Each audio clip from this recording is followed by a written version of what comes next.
The other thing right now that is on everybody's plate, and you're hearing more and more about, of course, is the Newport catastrophe that occurred in Connecticut. I guess it was Sandy Hook Elementary School, which caused shock to every one of us to the core. Those of us who have children and grandchildren about that age, and the fact that these kids were first graders, 5, 6, and 7 years of age, and 3 or 4 teachers, including the principal, died trying to save the kids. I mean, that doesn't bring tears to your eyes, nothing would. So all of a sudden, you know, there's this huge, overwhelming reaction. The president appoints Joe Biden to form a commission and to start studying, you know, what needs to be done. And clearly, this administration feels, as does Mayor Bloomberg, especially Mayor Bloomberg and Governor Cuomo in New York, that the problem is assault weapons and these huge magazines that hold not 10 to a clip, but 50 or 100, and M15 semi-automatic, but they look automatic because they look very much like what is issued to the police and the military, and so it's gun control. It's all about gun control. Now they're paying lip service to what do you do about mentally disturbed people, and whether or not to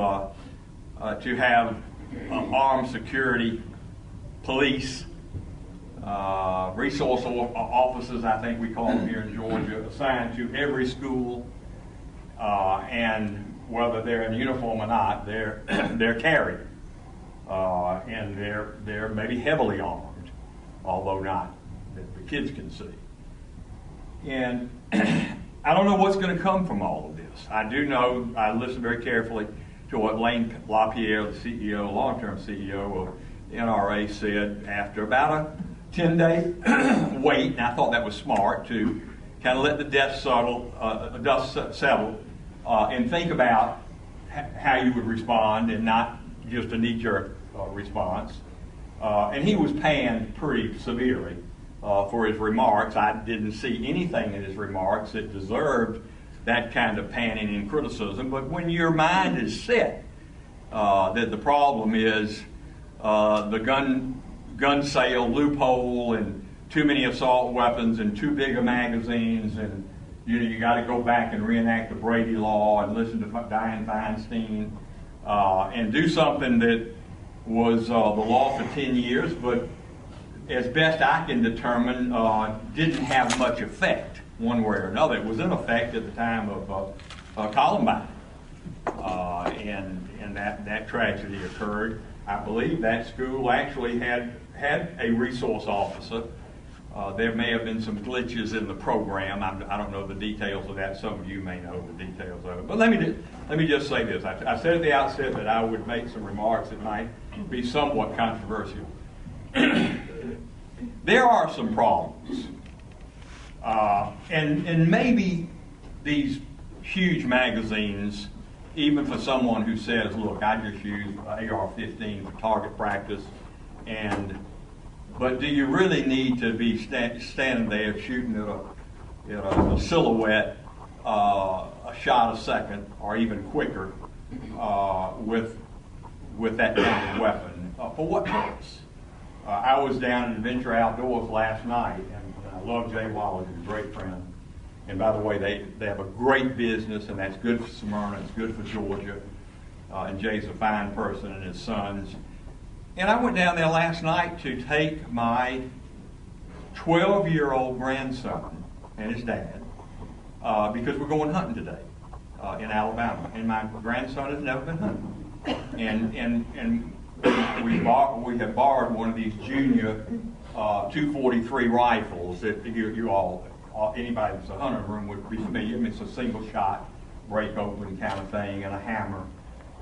But my little grandson, little Hank Manning the fourth, had never been hunting, has never been hunting, never fired that kind of a gun. So we went down there, and Sarge a guy about my age, retired from the Atlanta City Police Department, who ran the range for Atlanta City, was kind enough to take us under his wing and show little Hank.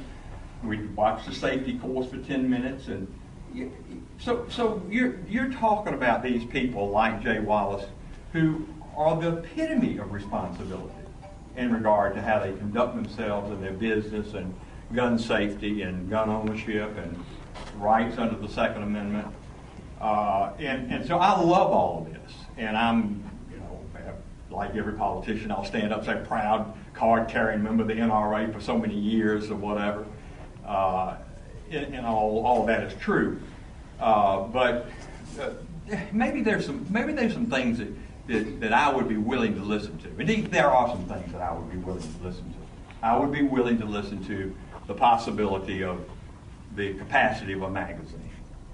I would be willing to listen to the so-called gun show loophole. It really isn't a gun show loophole. What it is basically, if you go to a gun show and there's somebody out there in the parking lot and they're getting out of their car and they've got an A-15 on their shoulder or a box of guns in the, well, they're not going to have a box of guns if they're not a licensed dealer. But John Q. Public that wants to sell a handgun or whatever, then there's no background check. You're buying a used weapon from somebody, and there's basically no background check. I've been seeing on television lately where you saw the ad where the guy in the golf cart is chasing the couple driving down the road, and he's got this angered look on his face, and the husband asked the wife, "Hey, did we pay the guy that cut the grass?" It was a lawnmower that he was on. And the ad is all about how you can have these things where you swipe a card and you're doing business, and you don't have to have a bricks and mortar office, but you can charge somebody on their credit card. All you have to have is a little machine. And well, why couldn't that be done on individual sale of guns? Maybe it couldn't. Maybe it's impossible. Maybe there's something that I'm not aware of. And like I say, I want to be smart about it and listen about it. But if it is possible to prevent some deeply troubled youngster from buying a handgun from somebody in Indian Hills in East Cobb who runs an ad on Craigslist or whatever in the classified section of the newspaper, if there's some way that they can check before they make that sale, and clearly we do, the issue at Virginia Tech, you think about that. Now that student, to the best of my knowledge, and correct me if I'm wrong, but that student was mandatorily required to go to outpatient treatment after he was seen at student health and judged by the physician, by the psychiatrist that saw him, to be a danger to himself. And he was ordered to have outpatient treatment, psychiatric treatment. But because it wasn't inpatient, it was not required to put his name in a data bank. Well, I think in the state of Georgia, the law is identical. We ought to fix that. We ought to fix that.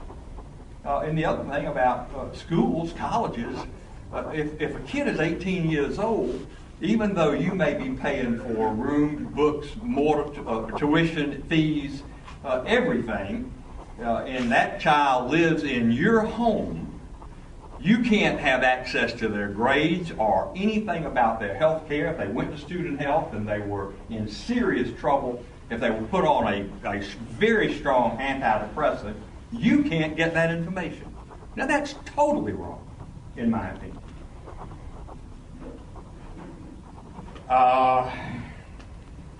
That might be enough controversial stuff for one morning.